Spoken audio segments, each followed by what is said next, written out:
I'm trying something a little bit different today, putting a bunch of relatively smaller projects into one video. The first project was to re-insulate the master bedroom closet cantilever, basically a little piece that sticks out over the side of the house. I'd seen some moisture issues there before demolition, so I wanted to be sure that would never ever happen again. I start with exposing it all. I had to cut the old floorboards out because they were in underneath the exterior wall framing, so they couldn't just be lifted. Then with gloves and a mask, I could pull all the old nasty insulation out. After that, I vacuumed to make sure I had as clean a surface to work on as I could get. I cut back a little bit more so I could fully expose the rim joists and the foundation, which would let me move the ductwork and the heat vent into the closet space. So we're going to try to get 5 inches out of the middle. One of the things that my Twitch chat often asks me about, bugs me about, thinks I'm spending money wrong about is why will I buy almost every tool if I decide I need a tool?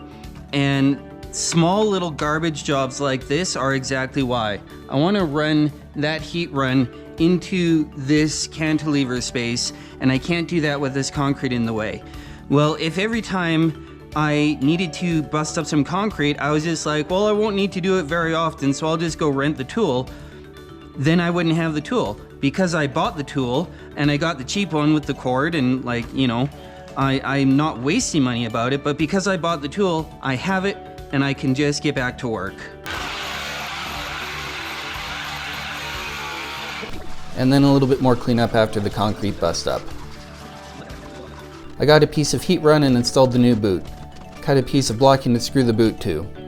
This was so I could have the block in place before I went and started doing the rigid foam insulation. So, process is glue these guys down to the bottom, spray foam them in, glue the back sides in, spray foam those in. Then I can look at the rock wool insulation, which is right there.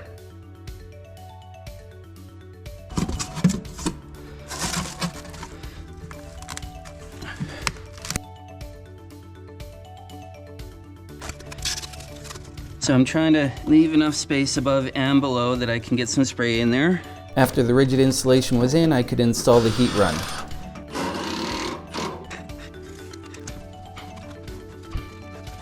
I treated the cantilever like an exterior wall, so after the installation, I needed to get some vapor barrier in too. Here's how it looks when it's all finished. I'm gonna have to come out to here and there. So that should be about 32 by 19. What I'm gonna do is drop this down and then trace it.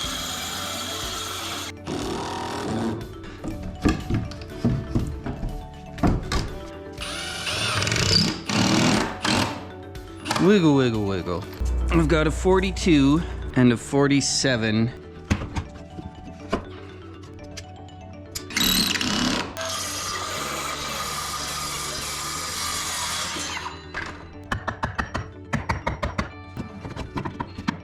Screw this board into the existing floorboards, and then screw the end of the new piece I'm putting in into this board. And it does look like it will suck that up well enough. I probably spent all told about 1 full day combined fixing up all the holes in the floor. This would be a lot easier in a new house, but because I had slat floorboards, all the edges had to be supported.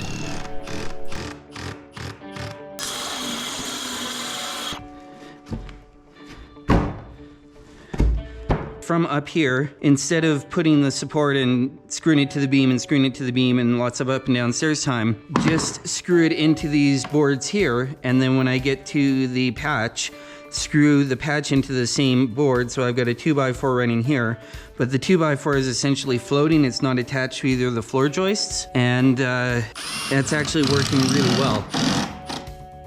What I'm thinking is, you know, we've got the pad that's going to come out to here. Line it up, the new cribbing, with this seam, so that it comes out like this and then does a nice little curve. Do you want a curve on the other corner? No. So anything that doesn't look like this stuff goes in a bucket. While a little bit physically taxing, I actually really like the kind of work where a lot of it is just put your head down and do the muscle. This is the first time, I think, that I had ever really tried to do my own concrete cribbing, like actual concrete cribbing, not subfloor leveling concrete cribbing. And it turned out to be way easier than I expected. I am never gonna hire someone else to crib up my concrete again. I don't care what I'm doing. This stuff is dead stupid simple. Push it out. Keep going, keep going. We're gonna square it to the fence. Yes. Okay, so kick. More. A little more. A little more. Okay, there we go. That's pretty good. Now let's see how good I eyeball it. Probably within an inch. Oh, definitely within an inch. How you doing here with gaming? So we got 44 and a quarter.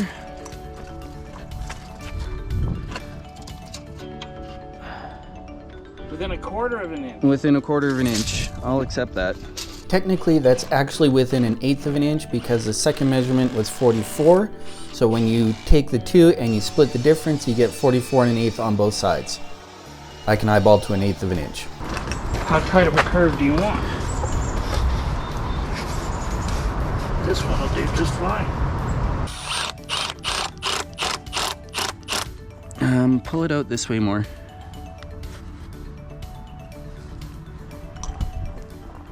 A little more. A little more. Okay.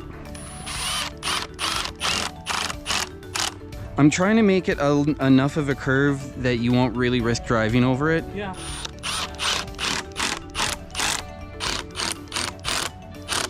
Did someone freehand this? Yeah. The last step was just to fill up grade to the bottom of the forms and try to squish things down a little bit. I still haven't gotten around to buying myself a proper ground tamper because those things are like stupid expensive. They're like 60, 70 bucks here. I don't want to pay that. So I just stomped on it a bunch.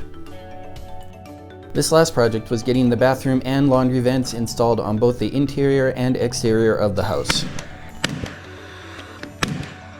I'm going to avoid putting nails in the middle because I'll be drilling a hole through there later.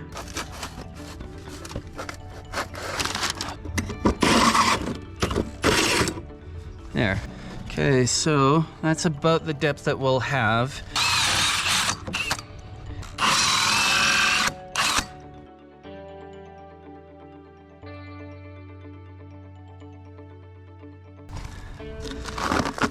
And then we can pull this through here.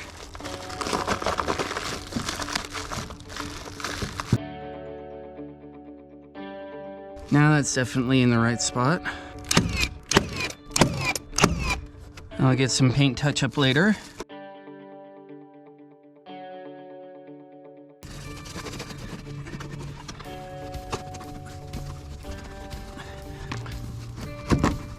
There we go.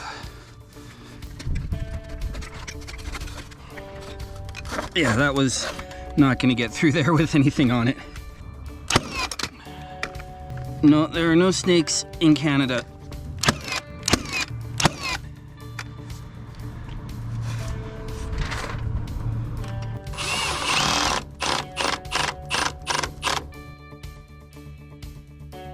I'm leaving the pipe sleeving section a little bit longer because it was a chore for me, and if you've ever tried to do it and you're wondering why is it being so difficult, don't worry, it's not just you, it sucks for everyone.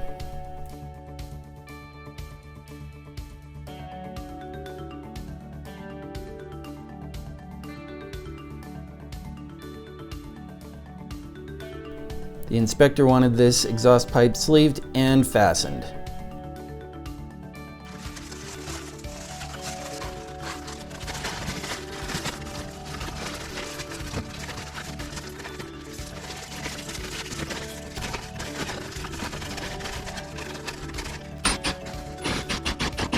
Well, that's one end done.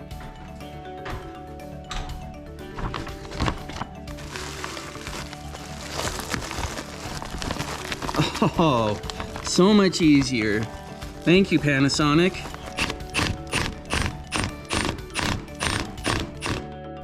Alright, the last project before I can get this video pushed out, window jamb extensions.